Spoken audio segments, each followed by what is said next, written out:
These numbers are legitimately fascinating to me. The analytic models, they don't like Boston, they love them. ESPN's Basketball Power Index gives Boston an 86% chance to win the series. Likewise, 538 stands at 80%.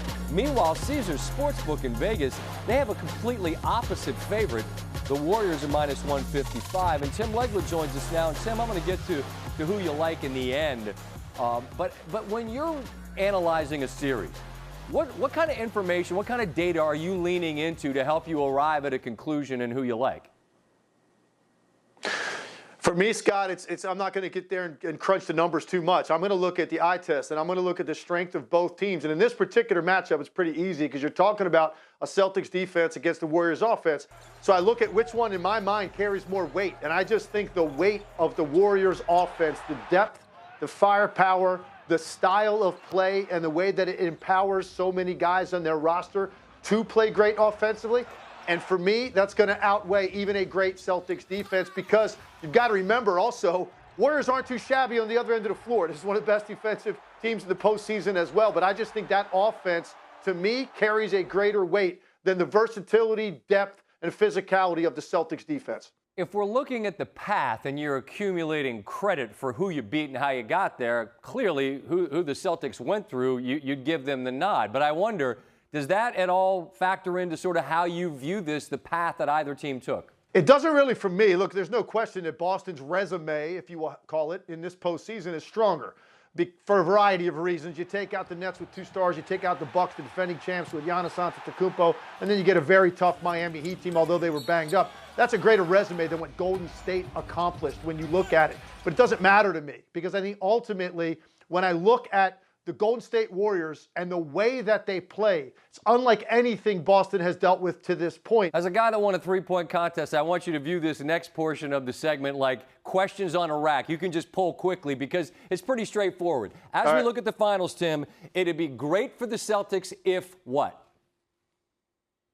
Their role players match the 3-point shooting of Golden State's role players. It's that simple. You know Steph and Klay are going to hit a bunch, Tatum and Brown as well. So those role players have to go toe-to-toe with Golden State's. It's a giant problem for Boston if what happens? If they get beat up on the offensive glass and chaos points ensue because Golden State crushes you on those second chance 3-point shots and transition, which are also chaos type of possessions, if you get hit with barrages there, I don't think Boston's going to have a chance in this series. You got to be careful.